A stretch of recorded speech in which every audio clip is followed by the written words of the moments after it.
There we go. Good morning, good evening, and good afternoon, lovely people, depending on where you are watching us from in this beautiful world. Today, I am so excited to be running this because this is our final episode of season 5. But fear not, we will be back with season 6 in February next year. So I want to share a very quick story before I introduce this lovely lady next to me. So thank you for your patience up front. Because Feel the Magic, which we will be talking a lot about today, was actually the very first organization that I reached out after Rob died. And to have Kristy sitting next to me today and to be doing what I'm doing today and having this conversation is such a full circle moment for me. So thank you for allowing me to share this quick personal intro. And I already had the honor of introducing your husband to my audience a few years ago. And having you here with me today is an absolute pleasure. So without further ado, Kristy, would you do us the honor to introduce yourself to our audience, please? Welcome. Thanks, Marie. Thanks for having me. It's an honor to be here and talk about Feel the Magic as well. And I feel honored that we were the first organization that you reached out to. For those of you that don't know who I am, I'm Kristy Thomas. I am one of the co-founders of Feel the Magic, Australia's largest grief organisation here in Australia. My husband and I founded Feel the Magic back in 2013. We support children aged 7 to 17, and currently within the organisation I sit on the board of directors and I'm the COO of operations, so I look after all of our camps and our staff as well. So wow, thanks for having me. Oh my God, I don't even know, like there are so many questions that I would like to ask, but as always, I would like to start with your own personal connection to grief. Can you share a little bit what made you even touch that space in the first place? Sure. It's always a tricky one to start with. I could talk for hours about our organisation and the kids and the families that we support.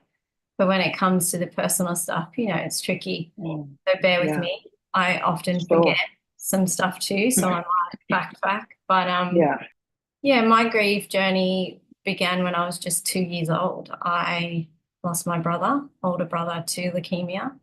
He had a 4-year journey of suffering through leukemia. And when he passed, it was quite shocking to our family. I have one older sister, so our brother was in between the two of us. She was 8 at the time that he passed, and I think our journeys are very different. Although we lost the same person in the same family unit, our grief journey is very different.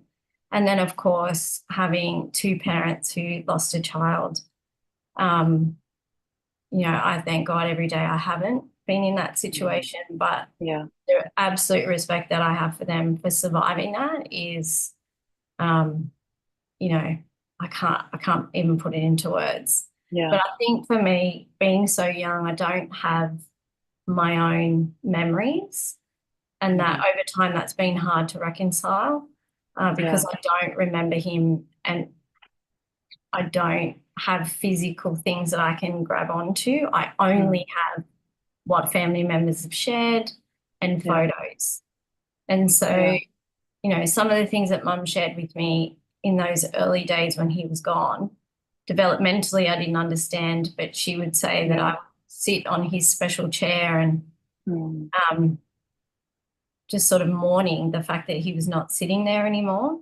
And it probably wasn't till I was actually 20 and I gave birth to my own son that in that moment I realised the enormity of what had happened over the years. I think I'd really just sort of brushed it aside to say, didn't really mean much to me.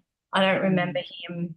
Yes, it meant a lot to see my parents suffer and also my sister, but for me personally, it just didn't feel true until I held that child in my arms and went, wow, it did affect me. And it actually put me on a path. Like all the decisions I've made in my life have been around that loss, you know, because it's made me want to be a teacher and work with kids, and so that other kids don't feel alone. Because when I reflect back, I felt different. I felt sad that, you know, I lived in a household that was holding this grief. Yeah. And I was actually really embarrassed to be able to share the truth of having a brother. Yeah. And two reasons I felt that embarrassment was because I hated other people feeling uncomfortable when I would say I had a brother, but he died. Yeah. I can And so then understand also, that. if I made the decision to lie and say I just had a sister, then I felt guilt. Yeah. Yeah, so it was just like a non-win situation. Yeah. So I probably, can so, yeah. Sorry. I was just going to say, ever since having a child, I've been on a journey of self-discovery and um, really looking into my own grief and my own decisions that I made as a young person that also relate back to that key moment in my life. Yeah. Mm.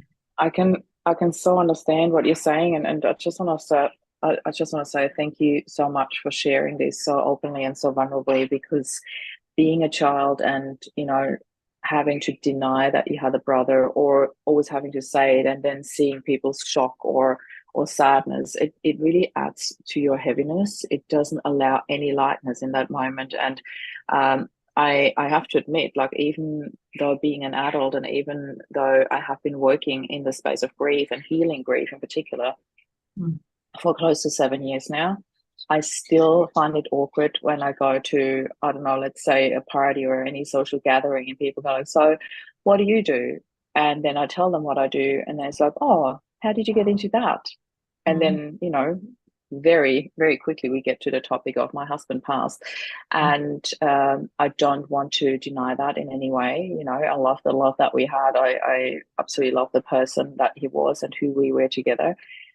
But saying it, I know that there's always that, that moment of people melting or feeling uncomfortable or swamping you with sympathy that is not helpful, and I don't want it.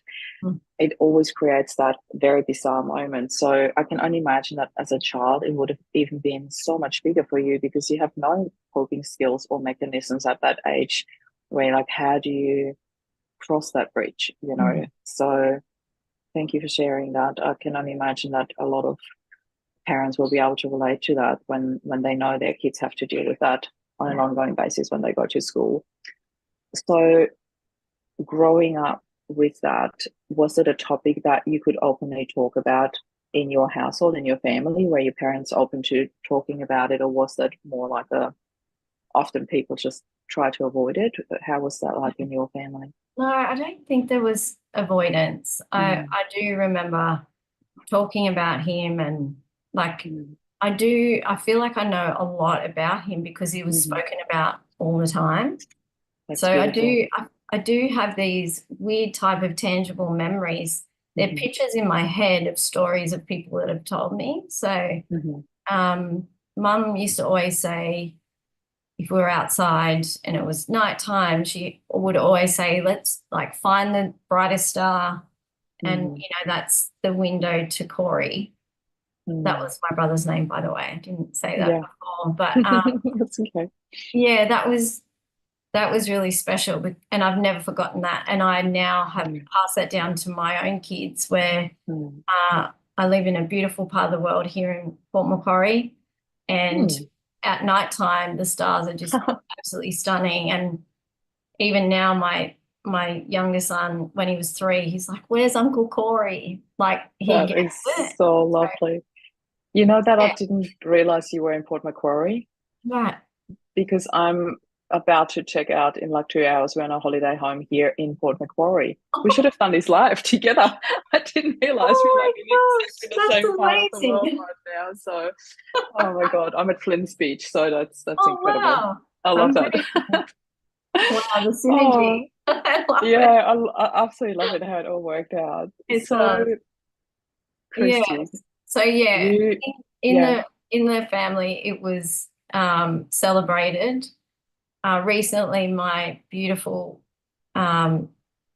oldest aunt passed away, and one of the things she shared, I had the honor of being able to sit with her weeks before, like we knew she was leaving, Yeah. and I got to visit and sit with her and have our last conversation, which I've never had that opportunity with someone who's passed before. That's It was beautiful. really special. And the one thing Yeah. she shared with me was that when Corey died, it made our family hug again. And I Oh, was like, oh, wow. And oh we're my big God. huggers. Like Oh, when I greet with my aunties, we hug. When I greet with family mm, members, we hug. And oh, yeah. wow, that I didn't know that. And it was really nice to hear that. So yeah, Mm. his Oh, spirit has that always touches been me. celebrated, always Yeah, been celebrated.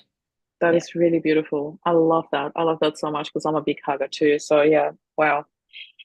Oh, Chrissy, thank you so much for sharing that. It is such a beautiful gift for me to hear you talk about Corey. And I would also love to know, because I know that you've got two boys now, is that right? Three, actually, three. Three. Oh my God. Okay. How old are they? I've got 25. Wow. Isaac was my first son, born when I was 20, and Yeah. his middle name is Corey, after Mm. his uncle. And then Yeah. I've got Madden, who's 6, and Chase, who's 3. Oh no, 4. Sorry. So Yeah. 3 Wow. boys. Wow. Wow. Wow. I've got two boys, so yeah. Oh, always action. Yeah. So let's build the bridge to how and when did you decide to start Feel the Magic? Can you share a little bit about that development, the idea, and how it was actually born and then made into something so beautiful and amazing? I'll try and be as succinct as possible because it's a long story. And it starts with my husband losing his mum Mm, on his 31st birthday, which also mm, just happened to be the day that were moving into our so-called dream home that we had mhm, purchased in Sydney. mm. And this was something that we'd worked together to Yeah. achieve for quite a few years. And his mother was actually going to move in with us into this home Mm, because a few years prior to that, James had lost his dad as well. So yeah. she was alone, and he's an only child. So Mm, we wanted her to stay with us. So yeah.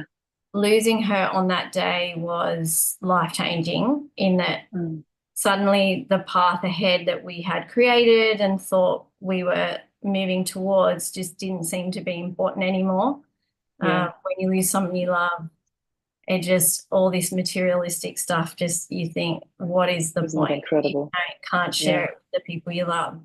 Yeah. And that really put him in a bit of a funk for a couple of years where he was just grieving and he just didn't know Mm, how. He was yeah. ultimately, it just shocked something in his body to go, I don't want a life that I'm not loving.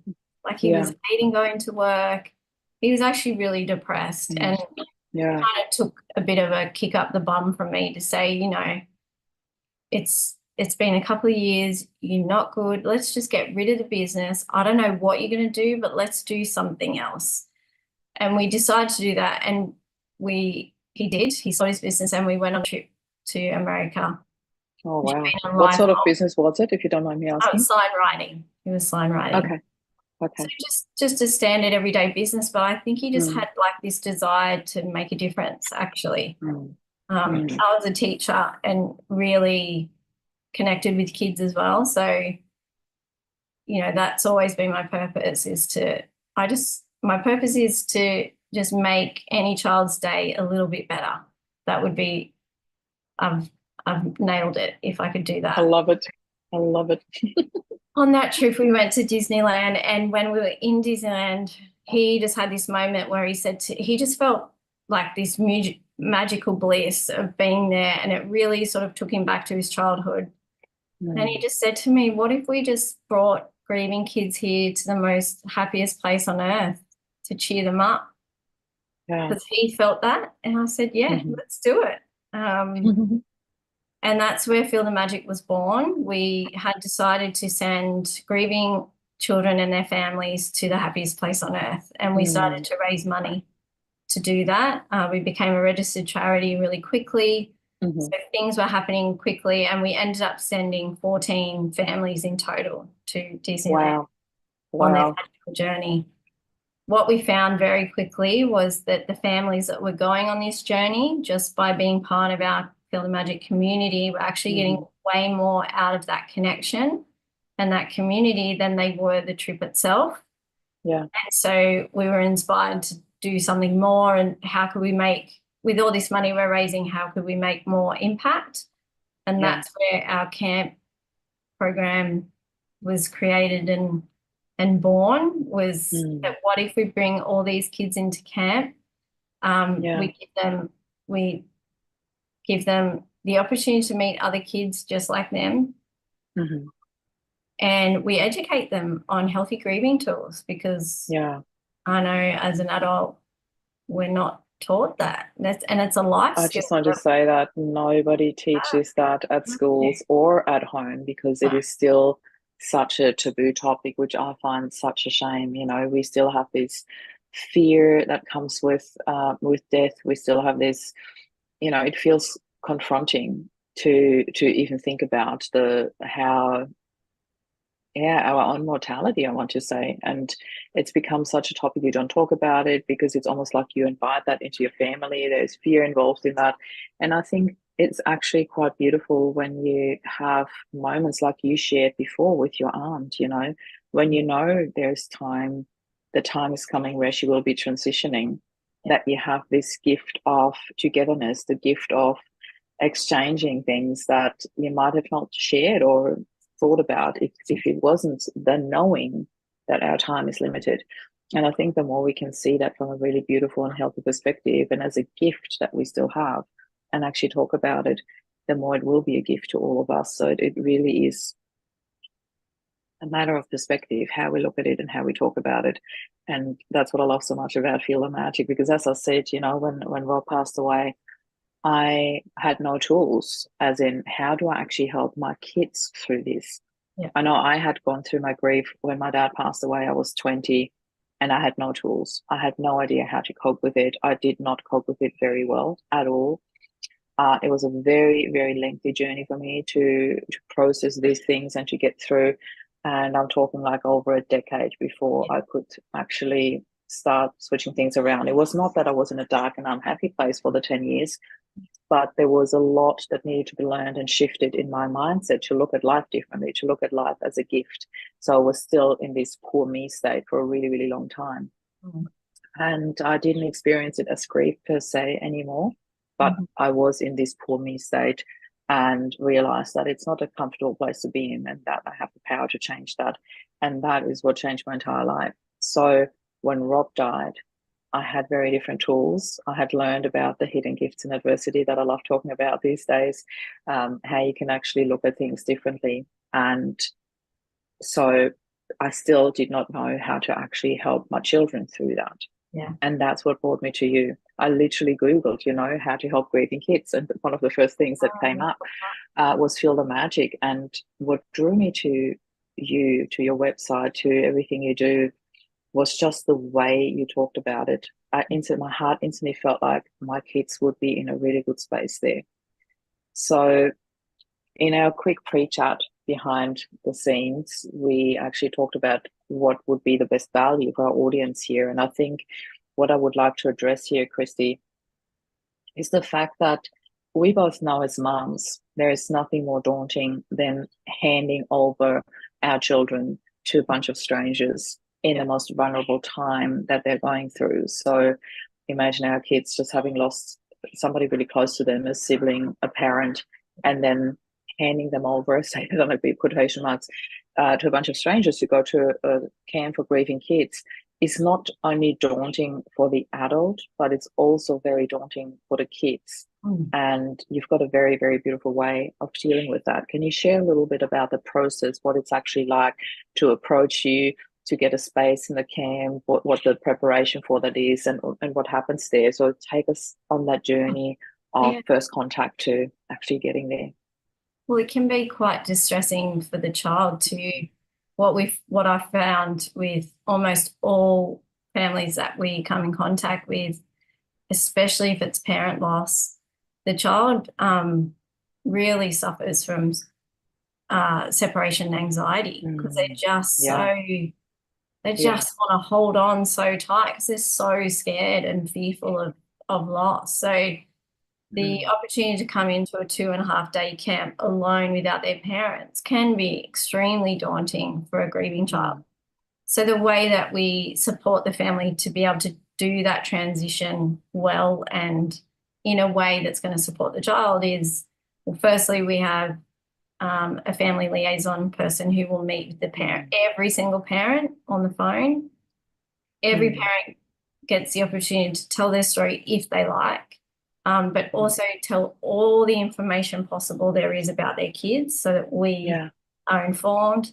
And that person will then also identify the journey for the child so that they can come in.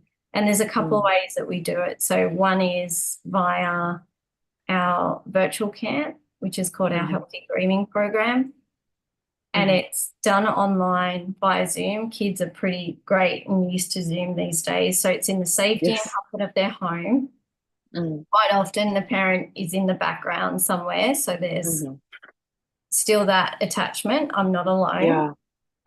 But they get to face, up to 12 other kids in their age category that are just like them, who have either lost a sibling or guardian. And we just go through their short, sharp sessions where the child will be introduced just slowly and quite surface level to our healthy grieving strategies, so they can start to begin to be familiar with who we are and what we do. And we have a little bit of fun. For the little ones, they do a bit of craft. So we send them this beautiful box that they get in the mail with all their bits and pieces. And for the older kids, they have some journals and things to write in. So it's just a nice, feel-good way to come in. We also do an in-person family day camp. So that is open for the whole family to come. And if it's a parent who has lost a partner, they're welcome to bring other key adults in their life that either support them or support the children. So we often get grandparents, aunts, uncles, best friends come, and it's basically a space where the family can come. We do icebreaker games, and then we always start with some kind of art activity that the family does together. Which is a nice icebreaker for the families that feel nervous to come into a grief camp. But also, getting their hands moving so they both sides of their brains are interacting helps keep them nice and calm. And then we separate the kids. Kids go and play games. We don't even talk about grief to start with. And the parents go and learn, or we have guest speakers like we had yourself before. They do parenting workshops. We've had nutritionalists come so they can learn about what's happening to them and what's happening to kids. Then we do after lunch, we do an actual grief session. So we've created that safety with the kids to be able to know who we are and open up the space. And we, again, surface level touch on some of our healthy grieving strategies and finish the day with some kind of fun activity as the whole family. And so we found that process now for kids coming into camp, they're just so much more open and relaxed, because then when they come into the 2.5-day Camp Magic program, they're matched one-to-one with an adult mentor who are all volunteers, and we take them deeper into their grief journey. It is psychoeducational, but we do touch on the topic of grief. We teach them what it is and what it means and what it's doing to them and their body. But mostly what we hone in is emotional literacy, so they understand in any one moment what they're feeling. They can articulate what they're feeling and then know what to do with that feeling. So what's their self-care strategy, or do they need to reach out for help? We also help them to articulate who are their safe people to ask for help, which is Beautiful. really important. Yeah, A really absolutely. one step of the journey. Yeah.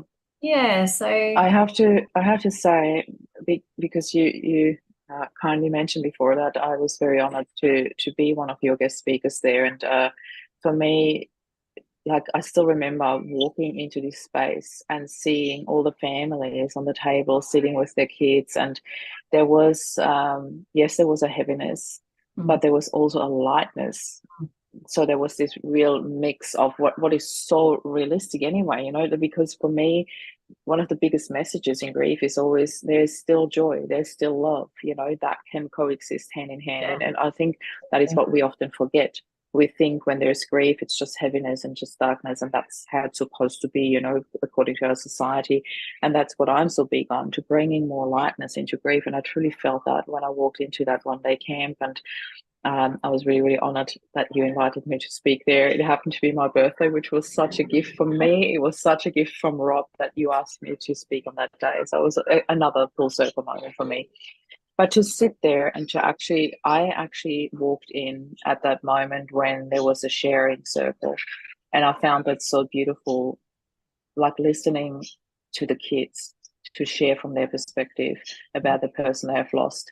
Yes, it was deeply emotional, but also extremely beautiful. And I felt it was such an honor to walk in at that very moment to actually witness that. And I feel there are a lot of sacred moments that happen in that camp. So I actually asked you beforehand, is it okay if you would want to share some highlights of the camp, something that stands out that might encourage people to reach out and actually check it out themselves? Because I can only imagine there's fear of reaching out. So maybe you can share a few highlights that yeah, sure. you personally really loved. Yeah, look, I think I'll sort of talk from the child's perspective, in that it's often the perspective that's overlooked within the Yeah, situation, especially within a yeah, family unit, because kids are actually really resilient. They bounce back really quickly sometimes, yeah, which can often mean they're either doing really well. So parents don't reach out because they look at their kids and they go, they're doing really well. I don't want to open up a can of worms. yeah, Or they're really not doing well. They're not coping well, and they're just seeking support. And so what I love to articulate is, either way, these kids are holding the heaviest grief they could possibly. I hope it's the worst thing that will happen to them in their life, losing yeah, a loved one. I shouldn't say loved one, a family member, because sometimes there's complex needs yeah, and of course. family situations, but their family member. Yeah, No matter what, and you would know this, whether or not someone mentions it, you still know it. It's not like if I mention that your husband passed, that you're going to be reminded and then, have yeah, a meltdown. It's just going to yeah, be, oh yeah, thank you for acknowledging that, because you yeah, know it all the time. And so absolutely. giving kids a safe space to be able to acknowledge their grief is just so important, because I children couldn't are agree more. beautiful, Yeah, caring, empathetic beings, and they look to their parent, sometimes mostly remaining parent, because it's a lot less sibling loss, yeah, yeah, and think, I don't want to hurt my mom or my dad any more than they are by bringing up my pain. yeah, So they bottle it up. So yeah, giving them a safe space where they're not going to hurt anyone else and they can just share, and they're actually in a room with 10 to 15 other kids who get it on a soul level. Something really magical that happens around. They might not open up in their friendship groups, but yeah, they'll open up to these strangers within yeah. hours, just because they've been given the space. And it And can be also because it's life-changing. that one thing they have in common, like Yeah, sharing that with their friends, like their friends usually haven't experienced the same thing. So there's often that misunderstanding or sympathy, which doesn't Yeah. help us heal. No, Sympathy is, to me, that's one of the the worst worst. things. Yeah, Yeah, they don't want people to feel sorry for them. They just yeah, don't even want it highlighted. They yeah, just want to, exactly. yeah, they don't want to They be just want to different. be normal. They just want to fit in. They just want to, they just want to have fun, really. They want that lightness back because they carry enough heaviness within them anyway. So providing that space, I think there's something really, really magical about kids coming together who have experienced something similar. Yeah, and it Yeah. happens so quickly. Mm. Happens really quickly in that, like I said, kids are resilient and they're actually really open. So bringing them Mm. into the space, we play icebreaker games with them, and Mm. then one of the things we do in the 2.5 day camp is always have an ambassador share their own grief experience Mm. of loss, Beautiful. so they demonstrate what it means to share, I and they love that. often will touch on parts of their story, and there'll always be a child that can relate. Often so many kids experience bullying, they Mm. experience isolation, they experience Yeah. anxiety, they experience sadness around Father's Day, Mother's Day. Yeah. If they're now an only child, they grieve the loss of being alone Yeah. and not having that Yeah. sibling around them. So having someone share their story and demonstrate that Mm. just opens up a safe space for them to go, oh, this is how you do it. It's Mm. okay to do it. It's okay to cry. It's okay to Yeah. be angry. They share all their different emotions that they may have Mm. felt. It's okay to get on with my life and still do the things I Yeah. love, and Yes, not exactly. feel guilty Yeah. about it. Yeah. I So love that you just said that, Chrissy, because so often we highlight that it's okay to be sad, it's okay to feel these emotions, but we very rarely highlight that it's okay to be okay. It's mm, okay to still feel love and happiness and joy and lightness and all of that in the same space of grief, is something that is really not mentioned enough. So I'm really glad you said that because I think, in particular for children, they need to feel okay to still have fun and love and not think, oh, I'm not supposed to do this anymore now. It's inappropriate. Then people would think, I'm not grieving my dad or yeah. whatever the thought process is. And I think it's so beautiful when you can teach children that all of these emotions can coexist in the same space. On the Saturday night, we do a memorial service. So Mm-hmm. in the afternoon, they prepare for the memorial service where they Yeah. write a letter to Yeah. their family member who's died. Mm-hmm. And we go through the process of, it's very like a ritual, we walk through with dramatic music Mm. happening through the darkness with, Wow. beautiful tea lights. We set out a pathway, and then they all sit around the fire, and one by one they're welcome to come to the fire and place the Mm-hmm. message in the fire, and then you can watch it sort of Wow. disappear. Wow.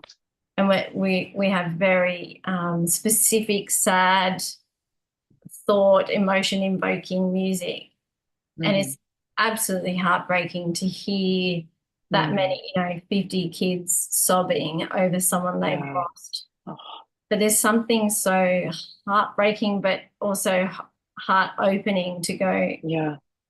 It's it's therapeutic. It's cathartic to Yeah, be able I to just wanted have to say that. It will be space. very cathartic. Yeah, Yeah. have that space, and then Mm. we finish. Once everyone's placed it in the fire, we finish off. We have a microphone, and it's dark, so it's quite Mm. private. Yeah. You just still can be in your own space, but every Mm. child's invited to share a memory or a thought or something about their family member, and Mm. we always end up laughing by the end, Oh, because that's they always beautiful. share, my dad did this and we laugh, Yeah. and mum did this and we laugh, and they love to share the funny things, Mm. which is just a beautiful way to finish it off. So we Yeah. cry, we have the tears, we finish off with It laughs, feels like and a we big share some letting go, like yeah, really just being allowed to let go of a lot of the heaviness as well, and then end on a yeah. nice and And fun note. teaching the kids that, having these types of rituals within your family Mm. unit too can can be really cathartic for everyone, and Yeah. celebrating anniversaries and birthdays and any other days you want to celebrate them, that's okay too. Yeah. Yeah. You know, I have done a whole lot of healing work around my own grief with my dad and with my husband. And I often say to people that I work with that when you experience grief, it often re-triggers unhealed wounds from your childhood. So there's often a lot more healing needed than just the grief that's already big enough anyway. And when I think back of our journey, we walked this path rather differently to most people. And this is what led me to the work that I do now. But even though I have done so much healing work in my own life and for the kids, the trigger that is still the biggest for me, I have to say, is Father's Day more than any other day, more than his birthday, more than his passing anniversary.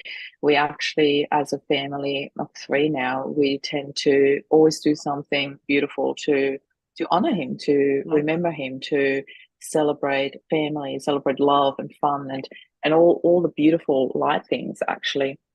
Yet with Father's Day, I believe it's different for me because I can see everybody else celebrating and everybody else running around with their dads, and everywhere you go in a supermarket says Happy Father's Day cards, and it's really literally rubbed in your face the entire time, which is normal and which is okay. You know, that's what we do in our society with Mother's Day, with Christmas, with everything. But Father's Day is the one thing that still triggers me more than any other day, where I just want to hide away, where I don't feel like stepping out in the world and celebrating because I feel like everybody else is out there celebrating with their dad. So it would actually highlight it even more so for us.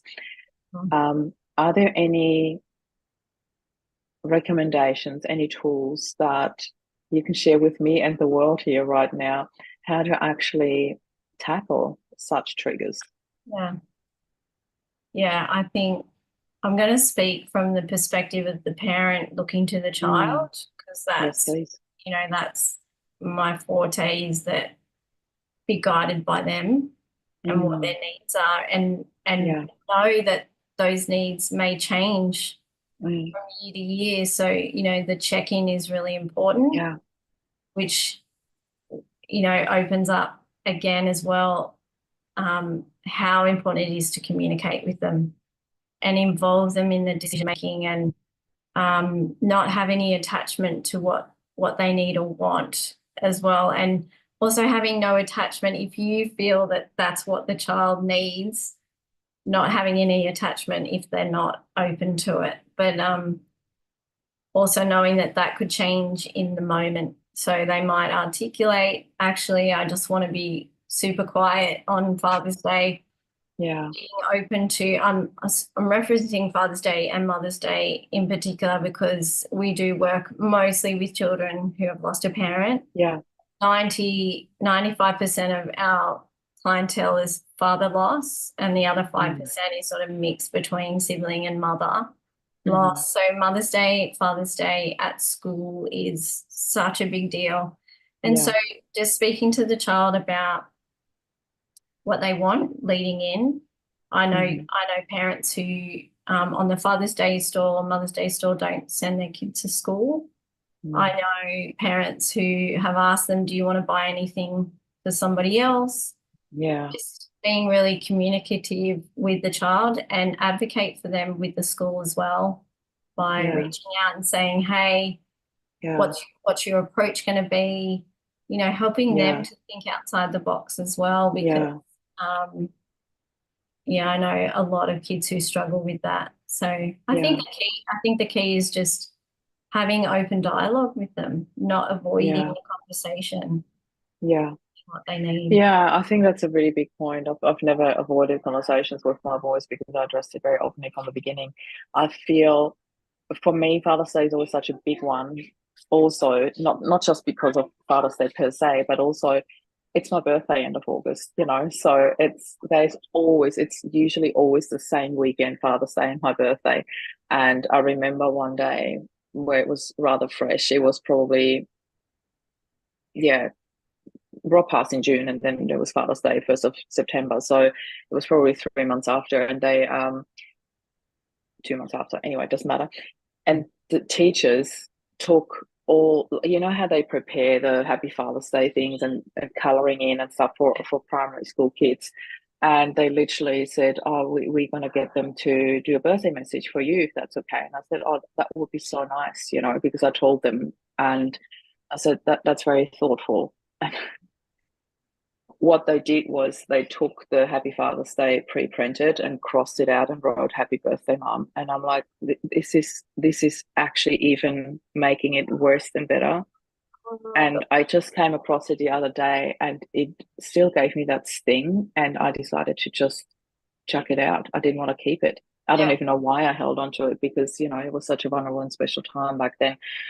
But I thought, wow, there is really It's a just real not, need it's to not do enough. something. There's not Yeah, enough information, education. I mean, I exactly. remember speaking to a parent not that long ago about, she was just devastated because the school had rung Hmm. 6 months after the child's father had passed. Oh no, Yeah. sorry, brother had passed, and he was wearing a necklace with his ashes in. Oh, Yeah, and yeah. they had basically said to her, it's not part of the school uniform, he can't I wear had it. the exact same thing with my Oh, son. such a Yeah. sting. Yeah. Just like, it's something really special. Can we It have is. some accommodations for a Yeah. child who's grieving? Yeah. There was I another think one it's too. yeah, that it needs to be communicated, because my son wore my husband's necklace on, I think it was Father's Day or his birthday or something, I don't know. And I thought, you know what, I don't care if the school rings me, bring it on. Like, you Yeah. know, I'll take it up with the school. But I'll yeah, educate you. oh, Yeah. yeah. Yeah, You just wanted to also say there was been another one. oh yeah, there was another situation where we had a child who, it had been 12 months since he lost his dad, and Yeah. the school teacher had called the mum to say, he's really acting out in class. Is there anything going on at home? And she was Mm, like, he lost his dad 12 months ago. yeah. She's like, oh yeah, but that was 12 months ago. Is there anything else? Oh my goodness. Are you kidding And me? the mum was just livid Oh, yeah, of at course. the lack of, and it's Empathy. just, yeah, it's just, Yeah. no, there's nothing else. It's just that. It's exactly that. And it's so important.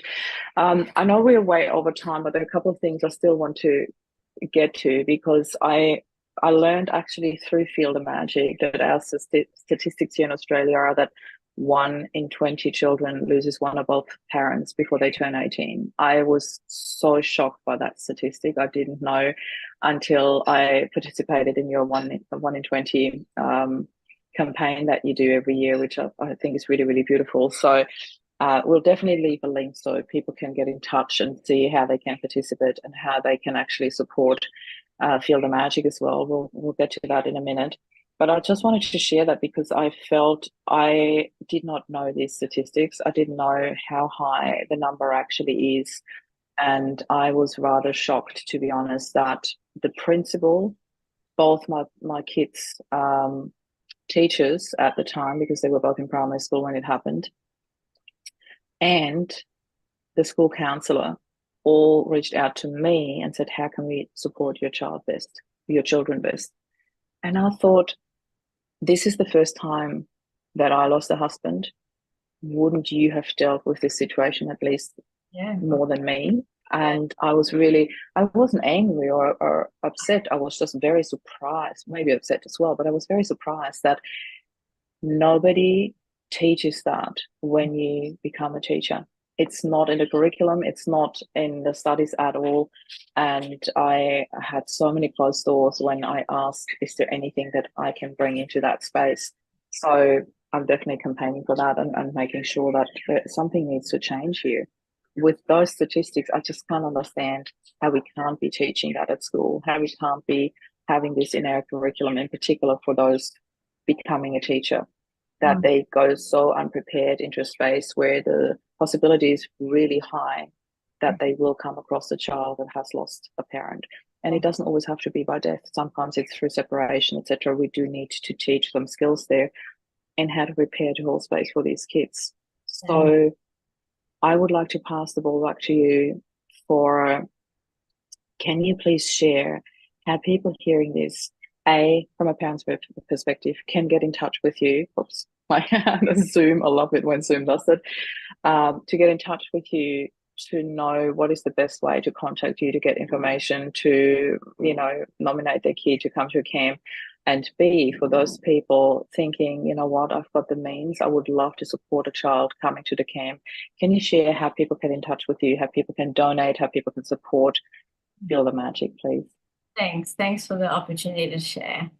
Of course. Firstly, we have always made all of our programs available to children free of charge, because what we see is often families become one income family, so it can be really hard to access support. So we just want to be able to say our arms are open, everything's available to you, regardless of finances and family situations. And so in order to do that, we fundraise. We rely heavily on philanthropic donations. We also engage in events throughout the year that we hold. You mentioned earlier you participated in the 1 in 20 challenge. We do golf days and other types of events. But every donation towards our organisation will directly impact supporting our kids into all of our programs online, in person. And we can't do it without those generous donations. So to send a child to a Camp Magic program, it costs us $1,500. So that includes the mentor adult as well as the child and all their resources. We rely heavily on volunteer facilitators, mentors. Our backbone is our volunteers. We have over 650 volunteers who are actively supporting us. So we're always recruiting volunteers as well. Those volunteers are all walks of life, from 18 to, I think the oldest volunteer we had was 75. So there's something for everyone, and you don't have to have experienced your own grief journey or loss. You just have to be willing to sit beside a child and take the journey with them. It's not we completely train everyone and give you all the strategies and tools, but you're guided throughout the whole process. So and for any family wanting to access any of our services, it's quite a simple process. So we know how difficult when it is navigating things when you're grieving. So it's a simple form on our website to fill out. You can either do it via email or book a call directly with Lauren, our family liaison. She's lovely. Yes, she is. And she will then map out your journey. She'll handhold you the whole way through, so you know what's coming up, what things you can be involved in. And it's not a come once and you finish. We have kids come multiple times over multiple years, because as they grow and develop, their grief changes and their attachment to their loss changes, and they have life things that happen, like graduating school or getting their first job, and all these things can trigger their loss again. So coming back is really important. But she'll hold your hand all the way through. That's amazing. Kristy, I am so grateful that I had you round up season 5 with me of the Unsilence Grief. It was so beautiful to have you here as well. And Feel the Magic is really an organization very, very close to my heart for so many reasons. And if there is one thing that you can leave the parents with that are thinking, how on earth could I do this to hand over my child and give that experience to my child, what would it be that you would like to say to the parents? I think the number one thing is that we don't make children do anything they don't want to. It's not a school environment where they have to come in and we've got set classes and they have to participate. It is, we are led by the child and their needs. So there's nothing to lose. And I say this to parents because they are often nervous, and sometimes they have kickback from their children. Oh, I don't want to do that. It sounds scary. And I just say, if you can do anything you can to get them there, I promise you their experience will be life-changing. And I think over the last 13 years, we have only ever had 2 kids leave camp. Wow, that's incredible. And one was just so incredibly anxious that it just wasn't coping, and one, just wanted to go home. But what I say is, if you can just get them into our space, I promise you they'll feel safe. And we've had kids come into our camps who maybe don't sit in all of the therapeutic sessions, but they're getting something. They're getting to meet other kids like them. And if that's all they get, that's, life-changing for them. That's already incredible. I think just that feeling of you're not alone in this is huge. It's absolutely huge for kids and adults. So I love that. I love that so much. And what I, as a parent, really love about what you just shared, Chris, is that I know my kids are not going to be tied down there. If they really, really want to leave, they can. And that is really beautiful. But also knowing that you are providing such a safe space, that so many kids did stay there, and you only had 2 kids in 13 years. That's incredible. That already speaks for you. So I just want to say thank you so much for being here. I love what you do, and I am really, really looking forward to collaborating more with you over the next few years. And everybody who's listening to this, who knows of anyone who's going through this situation, who might benefit from listening to this conversation, please do share. Please feel free to share the interview. And if you'd like to hear more about what we do in this space, then feel free to subscribe to my channel here and hit the notification bell so you will get an update when we come back in February 2025 with season 6. So for now, I just want to say thank you to all the listeners for being here in this space, for following me and all my beautiful guests, and especially you, Kristy. I'm wishing you and James the most magical Christmas and most beautiful time, and I really appreciate that you were here and share everything from very personal to your professional, being here with us and the different